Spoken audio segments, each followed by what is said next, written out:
Welcome to the show. He's DT. He's F. We are the DTF Boys. Welcome to the show. Right on cue. This is our post-fight presser. Yes. UFC 144 Minus in Japan. the media. Minus the media. Well, we are the media. We allowed ourselves to be here. Are we interviewing ourselves? No. We're just relaying the message to the right. people, to our viewers, our millions of fans. Like a self-presser. A what? Self-presser. Yeah. So moving on. Let's start off the bat with the main event. We're talking about UFC 144, right? Yes, I mentioned that before already. Yeah, okay. All right. Edgar versus Benson Henderson. You don't want to talk about our sponsors? Well, we got two sponsors today. We're upping the budget. I got Kilkenny on my left, your right. No, still your left, I think. On YouTube, that would still be their left. Yeah. Okay. Yeah. And on your right, your center, their right, Yeah. is Boddington's Ale. ooh, a wise Boddington's choice. Pub Ale. Probably both Irish. Yes, Right? we're catering to a fan base that loves to drink and fight. Actually, no. Imported from Britain. Close enough. Yeah, so we just offended the British and the Irish right there. Well, take that. Take that. Come and find us in North America. They're too drunk to know what the internet is anyway, Nah. so no, they won't see this. No, these are just good comments for our fan base. All right. Well, they're so- probably just standing there and saying, well, yes, it's correct. We are drinking all the time. Eh? Why do they have a Belarusian accent? I don't know. I am very bad with accents. All right. Well, I mean, moving on to things that we are good at. Forgiveness. Chicks, Picks. And good inside leg kicks. but we're not gonna do that. Let's talk about Frankie Edgar versus Bendo. There was a lot of comments saying, a lot of people saying that Edgar won. Are you referring to Dana White? Dana White amongst them. Renzo Gracie, a friend of the show, saying as well. But I mean, he is biased because he does train Frankie. So, All right, so some of you have a lot of good comments, and I think that's the consensus out there is that on pure striking level, it was fairly even. It was just that he was a bigger guy, he did more damage. That was that. That was the difference. I mean, Frankie actually got more takedowns, but he didn't do anything. And he didn't do anything, but Nothing. that's really what it came down to. yeah. Why we were wrong is that we thought Frankie would outstrike him. Yeah. Right? And because, Bendo, he's good Taekwondo, but he was never known as just a crazy prolific striker, right? I thought it would have been like the BJ, like a BJ Penn type Frankie. yeah. Go in. Well, he did a lot of this of the in and out 1-2 punch, swinging, and then back out. I'm talking about Frankie. Yeah. But it's just Benson was able to return fire. Exactly. And he was able to keep up pace. Yeah, That's the difference. Most too. importantly, you Yeah. saw that fifth round when he was ready. He was talking to his coach. I'm ready for 15. That was like one thing I was kind of afraid of, that that his card, we knew his card was okay because he went 5 rounds with Clay Guida, but I still thought that I underestimated his striking, and actually the wrestling wasn't really a factor because they were saying that he put on weight and that he was hoping to clinch Frankie and make him tired. Well, it was actually the reverse, and a lot of times you saw Frankie not take him down, but almost kind of throw Benson, just throw him down, even though he was a much smaller guy. Yeah. So, but it wasn't that was fight. It was just the striking, and the striking was even pretty much. But in terms of power, it wasn't. That was the difference, which we didn't expect. We thought Frankie would really do a lot better in the. Correct. Or actually, no, not Frankie would do better. He did exactly what we thought he would do. We didn't think Benson was that good. Yeah, he would have the answer for the answer. Yeah, but he definitely. Yeah, there you go. You like that? Is that a question then? Does 2 answers make a question? No, it's not like 2 wrongs make a right. Does 2 questions make an answer? No, but I think it just makes you confused. But you couldn't answer a question with a question. Why'd you do that? Yeah, I guess. Why didn't I do that? You're right. Now we know. Now we know. So let's talk about the challengers. What's up next? Well, I think the winner of Lozon against Pettis, that was there. So Pettis winning that in a convincing way. Yeah, that's what Dana White's been saying. So I think it's Bendo against Pettis too. Yeah. And we'll reserve our judgment for that later. Yeah. Exactly. That's gonna be interesting. It is very interesting. It's gonna be a great fight. Yeah.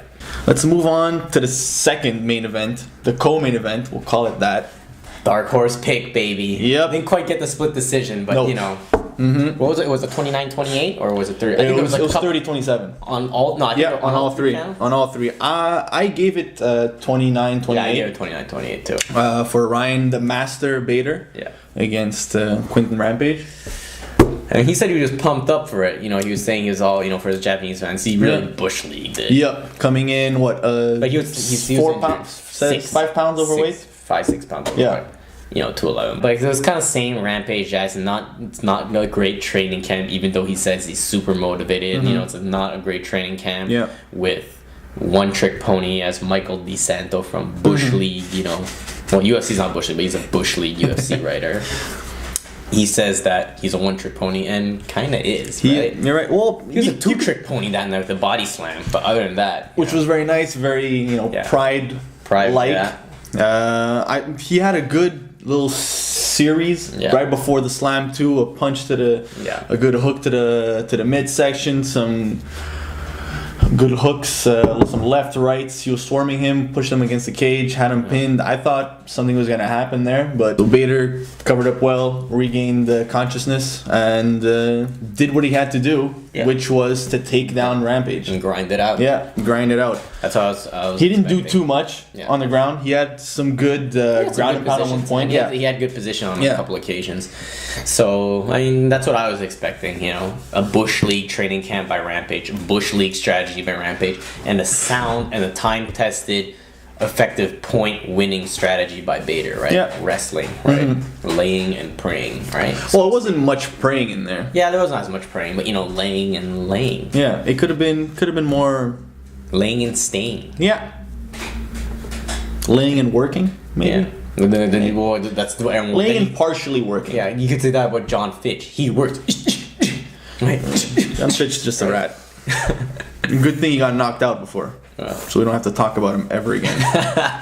Ever.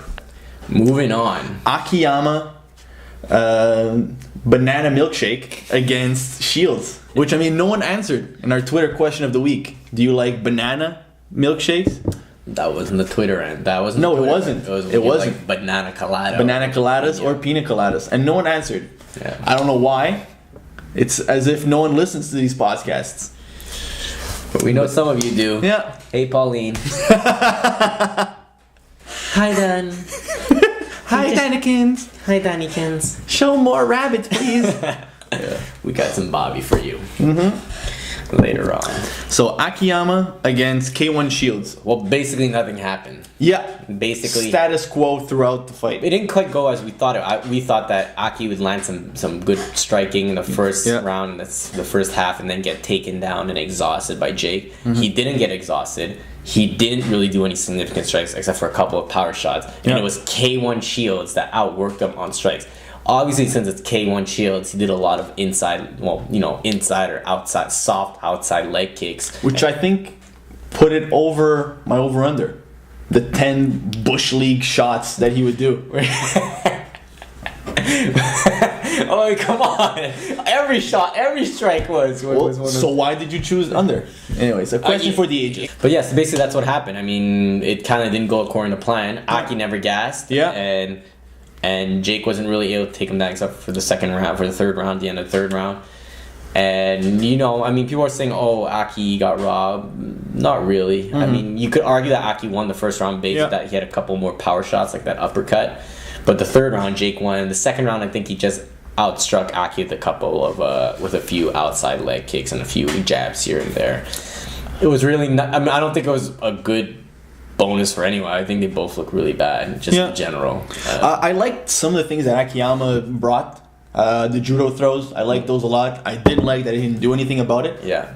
Or barely did anything about it. And I didn't like the fact that he was disrespecting Jake Shields' stand-up, but wasn't doing anything about it.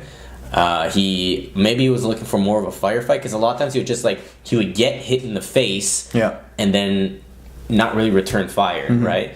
And he knew he was okay with getting hit in the face. Yeah, he felt the power and he was like, no I'm not power. impressed. but it still scores points, right? Yeah. So, I mean, if you're not going to hit him at all, or hit him with one uppercut, or one, nice little straight right, what does that do? I think he got the throws maybe to get the points, kind of like a takedown thing. Yeah.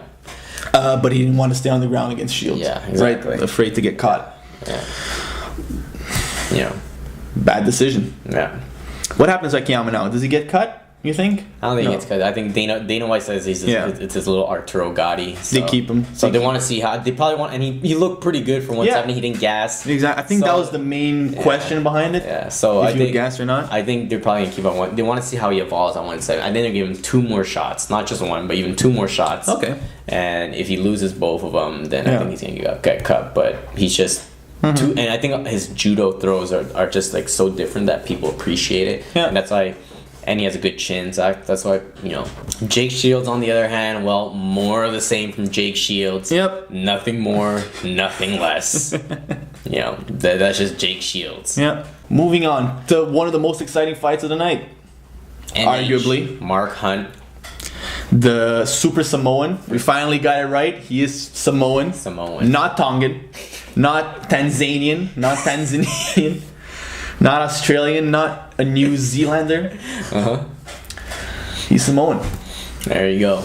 So Mark Hunt. We bush leagued that one. Yes. And Bobby definitely bush leagued that one. Yeah, he had Congo winning via death. But Congo, that chin, Congo doesn't have a good chin. He has a terrible chin. Because he didn't really get... They were not such big punches from Mark Hunt. I mean, we all know he has explosive power, but that wasn't it. Yeah. When he was tagging him, I mean, they were hard. They were the type of punch that would maybe rock a guy or get someone's attention. But it just basically finished him. It is Mark Hunt. You can't undermine his striking power. He had a good leg kick here and there in the Congo. Yeah, against Congo. But I liked the striking. I mean, the guy came when he got signed by the UFC, lost his first fight by submission. Everyone thought it'd be a wash. He'd ride out his 2 other contract fights, and he'll get released because he lost both of them. But look at that, he has a 3-fight win streak now, and decidingly so. I don't think he'll go anywhere significant in the heavyweight, but I think he could. He might be. I think he might be a good gatekeeper. And have some exciting fights with the heavyweight division. The fight that we're going to talk about now. Okami versus Tim Boych. Oh, we bush leagued that one. Well, no, we didn't bush league that one. Okami bush leagued that. It was going exactly as we planned it. Yeah. I mean, he was dominating. Not really dominating. Well, the second round he did dominate, but basically it was going for a convincing win. Very convincing, very controlled Okami win. And then Tim Boich's corner came up with a really great game tip. Yeah. You gotta be really aggressive and swing hard. I forgot what they said, but it was something like that. Just really some real pro tips there from the pros. Which seems, it seems obvious that someone would say that. Yeah. But every other time something like this happens, that a fighter is down so badly on the cards and doesn't seem like he's going to do anything, then he just tries to stand up and taking the damage and not get knocked out or not get subbed, not get finished, right? Just to finish the fight. Yeah. Tim Boich said, F that. I'm going for broke. Yeah. And it's refreshing to see that, and I like to see more fighters do that. Yeah. Because, it could pay off. Yeah, it doesn't make sense. And I think, on the other hand, Okami should have saw that coming. I'm really up. He's clearly going to try to go swinging for the fences, and I have to be prepared for that, right? Yeah. But Okami kind of got overwhelmed, and I'm wondering whether it's because he's so used to fighting a controlled pace at his pace. Everything's kind of going how he wants it to be, and then someone just suddenly turns up the heat. He saw he kind of got overwhelmed. When he first got tagged, I was like, okay, well, he got tagged, he's going to reassemble himself. That didn't happen. He tried and he kind of went like that, and he didn't really know how to handle it. So he really bush leagued it. I mean, that was his fight to lose. Tim Boich is not the better fighter. No, we saw Okami dominate him. And I was happy to see what Okami brought in that fight. He was really dominating on the stand up. He had good strikes, good kicks. Yeah, it was all Okami, right? Yeah. He was doing great. He bounced back beautifully from getting destroyed by Anderson Silva. Well, friends, I think this does it for the post press conference for UFC 144 Japan 1, because I'm sure he's going to be Japan 2 very soon. He's DT. He's F. We are the DTF Boys. Thanks for watching. Don't do it, Chicago. Do you think is that a nickname or is that his real name? Czech Congo. Czech Congo. Or that's just his real name? No, I don't think so. It's probably a stage name. Because it's like Chicago, right? Chicago. Sure. I don't know, but he should fight in Chicago then. Yeah. He should go train there. He'd be beloved.